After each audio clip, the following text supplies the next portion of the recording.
बारिश की तेज आवाज और अंधेरा छा गया है। ऐसे मौसम में डर के साए और भी गहरे हो जाते हैं। क्या आपने कभी ऐसे अंधेरी बारिश वाली रात में अकेले महसूस किया है, जैसे कुछ ठीक नहीं है, जैसे कोई आपको देख रहा है? आज रात हम ऐसे ही 3 सच्ची डरावनी कहानियां सुनेंगे जो आपके जैसे ही दर्शकों ने हमें भेजी हैं।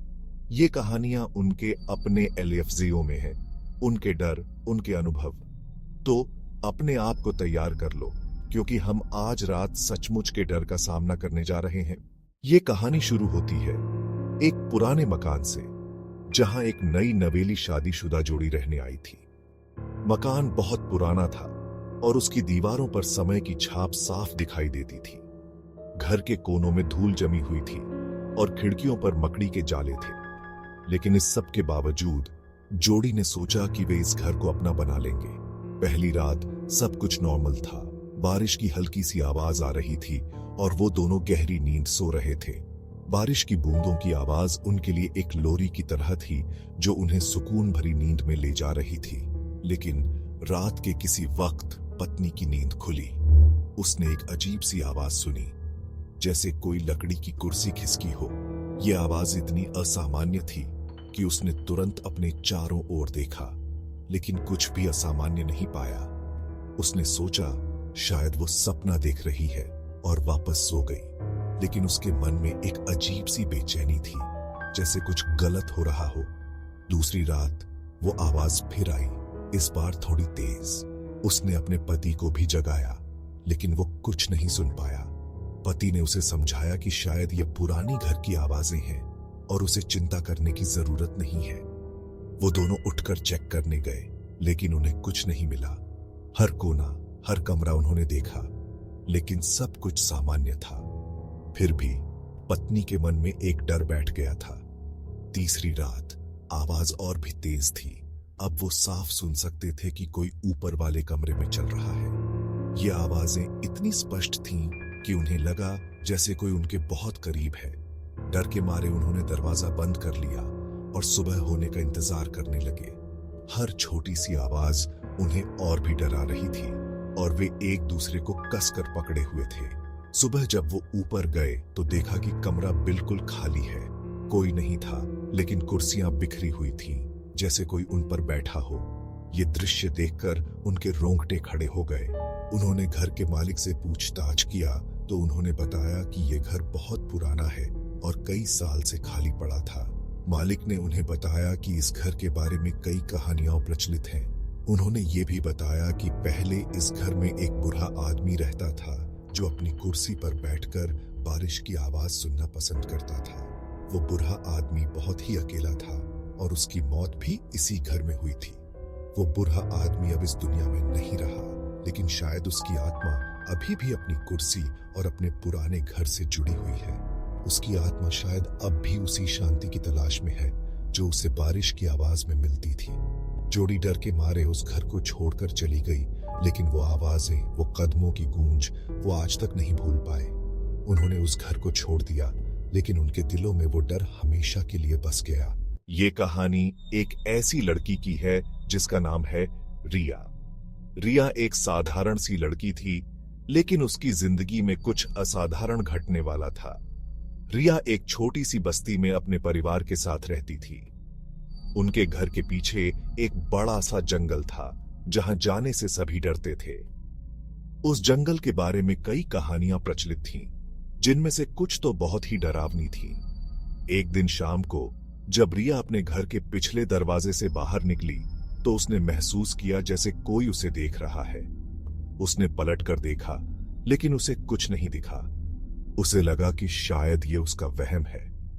वो वापस अंदर आ गई, लेकिन उसे अजीब सा लगा जैसे कोई उसके पीछे पीछे आ रहा है। अगले कुछ दिन तक रिया को यह एहसास होता रहा जैसे कोई उसे देख रहा है। वो इस बात को अपने माता पिता से कहने में हिचकिचा रही थी। वो जब भी बाहर निकलती, उसे अपने आसपास किसी की मौजूदगी का एहसास होता। एक रात जब बारिश हो रही थी और बिजली चमक रही थी, रिया अपने कमरे में बैठी थी। वो अपने होमवर्क में व्यस्त थी, लेकिन उसका ध्यान बार बार खिड़की की तरफ जा रहा था। अचानक उसने देखा कि किसी की परछाई उसके कमरे की दीवार पर बन रही है। वो परछाई एक लंबे पतले इंसान की तरह दिख रही थी, जिसके हाथ बहुत लंबे थे। रिया का दिल तेजी से धड़कने लगा। रिया डर के मारे चिल्लाई और अपने माता पिता को बुलाया। उसके माता पिता दौड़े हुए आए, लेकिन तब तक परछाई गायब हो चुकी थी। उन्होंने रिया को समझाया कि शायद वो डर के मारे कुछ भी देख रही होगी, लेकिन रिया जानती थी कि उसने जो देखा था वो सच था। उन्होंने उसे दिलासा दिया और कहा कि सब कुछ ठीक है, लेकिन रिया के मन में डर बैठ गया था। उस रात के बाद से रिया ने उस परछाई को कई बार देखा। वो परछाई हमेशा उसके आसपास मंडराती रहती, जैसे उसका पीछा कर रही हो। रिया ने अपने दोस्तों से भी इस बारे में बात की, लेकिन किसी ने उसकी बातों पर विश्वास नहीं किया। एक दिन रिया ने हिम्मत करके उस परछाई का पीछा करने का फैसला किया। वो जंगल की तरफ भागी और परछाई भी उसके पीछे पीछे। जैसे जैसे वो जंगल के अंदर जाती गई, परछाई उसके करीब आती गई। अचानक रिया का पैर एक जड़ से टकराया और वो गिर पड़ी। उसके घुटने में चोट लग गई, लेकिन उसने हार नहीं मानी। जब उसने ऊपर देखा तो देखा कि वो परछाई उसके बिल्कुल सामने खड़ी है। वो परछाई अब और भी डरावनी लग रही थी। उसके लंबे पतले हाथ रिया की तरफ बरक रहे थे। रिया को ऐसा लगा जैसे उसकी सांसें रुक गई हों। रिया चीखी और अपनी आंखें बंद कर ली। जब उसने अपनी आंखें खोली तो देखा कि वो परछाई गायब हो चुकी है। उसे समझ नहीं आ रहा था कि ये सब क्या हो रहा है। रिया जल्दी से उठी और अपने घर की तरफ भागी। उसके दिल में डर और सवालों का तूफान था। उस दिन के बाद से रिया ने उस परछाई को फिर कभी नहीं देखा, लेकिन वो घटना उसकी यादों में हमेशा के लिए बस गई। रिया ने उस दिन से अपने जीवन में एक नया साहस पाया। उसने सीखा कि डर का सामना कैसे करना है, और इस तरह रिया की कहानी हमें सिखाती है कि कभी कभी हमें अपने डर का सामना करना ही पड़ता है। ये कहानी एक जवान लड़के रोहन की है, जो अपने माता पिता के साथ एक रेंटेड अपार्टमेंट में शिफ्ट हुआ था। रोहन एक साधारण लड़का था, जो अपनी पढ़ाई और दोस्तों में व्यस्त रहता था। नए घर में शिफ्ट होने के बाद उसे लगा कि उसकी जिंदगी में एक नया अध्याय शुरू हो रहा है।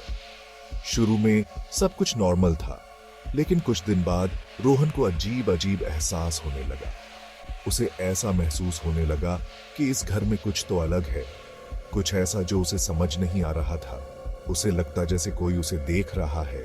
घर में जब वो अकेला होता था, ये एहसास उसे हर वक्त परेशान करने लगा, खासकर जब वो अपने कमरे में अकेला होता था।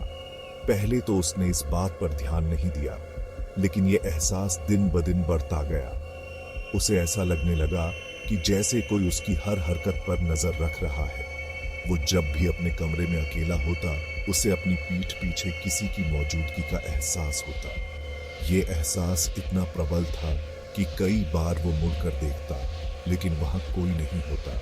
उसे लगता जैसे कोई उसे दरवाजे के छेद से देख रहा है या फिर दीवार के पीछे खड़ा है। ये ख्याल उसे और भी ज्यादा डराने लगे। एक दिन जब बारिश जोरों से हो रही थी, रोहन घर में अकेला था।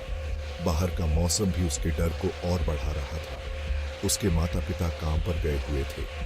रोहन को अकेले घर में रहना पड़ा, और यह अकेलापन उसे और भी ज्यादा डराने लगा। वो अपने कमरे में बैठा टीवी देख रहा था कि तभी उसे अपने कमरे के बाहर हल्की सी आहट सुनाई दी। ये आहट उसे और भी ज्यादा बेचैन करने लगी। उसे लगा जैसे कोई उसके कमरे के दरवाजे पर है। ये ख्याल उसे और भी ज्यादा डराने लगा। वो डरते हुए धीरे से उठा और दरवाजे की तरफ बढ़ा। उसके दिल की धड़कन तेज हो गई थी। उसने दरवाजा अचानक खोला, लेकिन बाहर कोई नहीं था। ये देखकर उसकी सांस में सांस आई, लेकिन उसे फर्श पर गीले पैरों के निशान दिखाई दिए। ये निशान देखकर उसकी आंखें फटी की फटी रह गईं। ये पैरों के निशान उसके कमरे के बाहर से आ रहे थे और अंदर तक जा रहे थे। ये निशान उसे और भी ज्यादा डराने लगे। रोहन का दिल तेजी से धड़कने लगा। उसे समझ नहीं आ रहा था कि ये पैरों के निशान कहां से आए हैं। उसे समझ नहीं आ रहा था कि ये पैरों के निशान कहां से आए हैं। ये निशान उसे और भी ज्यादा उलझन में डाल रहे थे। बारिश जोरों से हो रही थी और सारे दरवाजे और खिड़कियां बंद थे। ऐसे में कोई अंदर कैसे आ सकता है? ये सवाल उसके दिमाग में घूमने लगा, ऐसे में कोई अंदर कैसे आ सकता है? और अगर कोई अंदर आया भी है तो वो कौन है? ये सवाल उसे और भी ज्यादा डराने लगे। और अगर कोई अंदर आया भी है तो वो कौन है? ये ख्याल उसे और भी ज्यादा डराने लगा। रोहन ने डरते हुए पूरे घर में चेक किया, लेकिन उसे कोई नहीं मिला। ये देखकर उसकी उलझन और भी बढ़ गई, लेकिन उसे हर जगह वही गीले पैरों के निशान दिखाई दे रहे थे। ये निशान उसे और भी ज्यादा डराने लगे। ऐसा लग रहा था जैसे कोई उसके पीछे पीछे घूम रहा है, उसे डरा रहा है। ये ख्याल उसे और भी ज्यादा डराने लगा। रोहन डर के मारे कांप रहा था।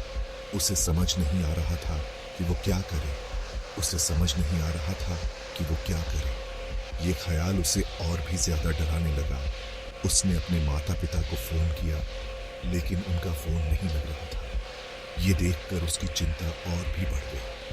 वो पूरी तरह से अकेला था, उस अनजान शख्स के साथ जो उसे डरा रहा था। ये ख्याल उसे और भी ज्यादा डराने लगा। रात के अंधेरे में जब बारिश की बूंदें खिड़कियों पर गिरती हैं तो डर और भी ज्यादा डरावना लगता है। ये कहानियां हमें याद दिलाती हैं कि सचमुच का डर किसी भी शक्ल में, किसी भी वक्त हम पर हावी हो सकता है। कभी कभी ये डर हमारे अंदर ही छुपा होता है, हमारे डर की कल्पनाओं में, और कभी कभी ये डर हमारे आसपास मौजूद होता है, चुपके से हमें देख रहा होता है, इंतजार कर रहा होता है सही मौके का। तो आज रात जब आप सोने के लिए लेते हैं तो ये याद रखिएगा कि आप अकेले नहीं हैं।